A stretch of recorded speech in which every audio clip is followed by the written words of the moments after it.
আপনি কি জানেন বিদ্যুৎ কিভাবে তৈরি হয়? যে বিদ্যুৎ না হলে mobile, TV, computer, AC, fan কিছুই চলতো না এবং এই আধুনিক পৃথিবী আমরা কল্পনা করতে পারতাম না। এবং যেই বিদ্যুৎ ছাড়া আমাদের একদিনও জীবিকা নির্বাহ করা অসম্ভব, সেই বিদ্যুৎ কিভাবে তৈরি হয় সেটা অবশ্যই আমাদের জানা উচিত। তাই আর দেরি না করে সম্পূর্ণ ভিডিওটি দেখুন এবং আমাদের চ্যানেলটি অবশ্যই সাবস্ক্রাইব করে দিন। সহজ কথায় যদি বলতে চাই তাহলে বিদ্যুৎ হলো শক্তির এক রূপান্তর। ধরুন আপনার হাতে একটি জেনারেটর আছে। জেনারেটর মানে কি জানেন?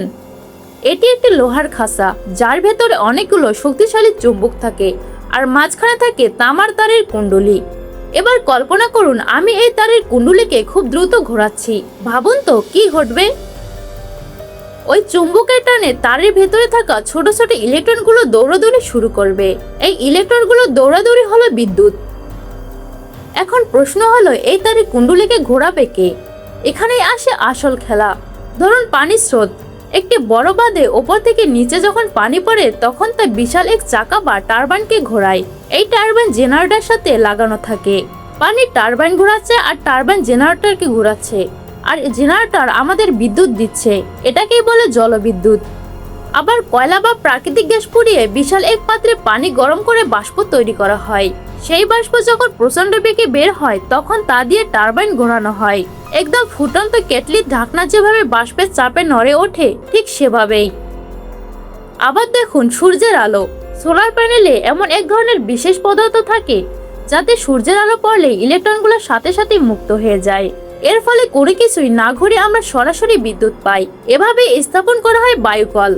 বাতাসের গতির ফলে পাখা ঘোরে আর সেই ঘূর্ণন শক্তি জেনারেটর মাধ্যমে বিদ্যুতে পরিণত হয়। প্রতিটি পদ্ধতি কিন্তু প্রাকৃতিক শক্তিকে ব্যবহার করার দারুণ এক কৌশল। মূল কথা হলো যে কোনোভাবে একটি চাকা ঘোরাতে পারলে বিদ্যুৎ তৈরি করা সম্ভব। অর্থাৎ কোনো শক্তির মাধ্যমে টারবাইনকে ঘোরাতে হবে এবং টারবাইন তার শক্তির মাধ্যমে জেনারেটরকে শক্তি দেবে। পূর্বে উল্লেখিত বৈজ্ঞানিক পদ্ধতিতে জেনারেটর বিদ্যুৎ উৎপন্ন করবে।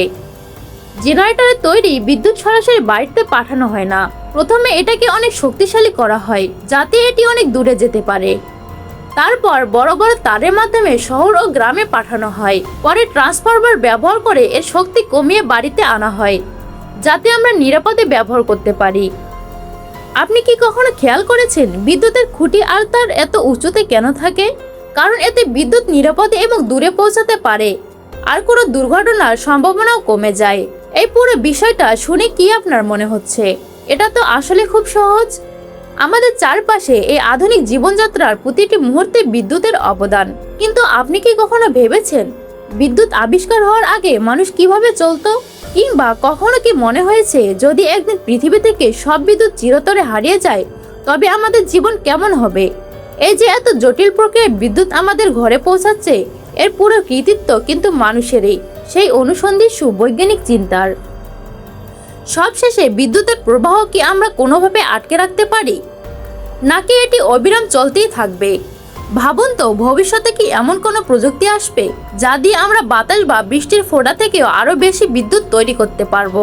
বিদ্যুতের এই অদ্ভুত জগৎ সত্যি অনেক রহস্যময়, আর সেই রহস্য জানার জন্য আমাদের সঙ্গেই থাকুন। মনে রাখবেন প্রতিটি ছোট প্রশ্নই নতুন আবিষ্কারের জন্ম দেয়। আপনি কি আজ নতুন কিছু শিখলেন?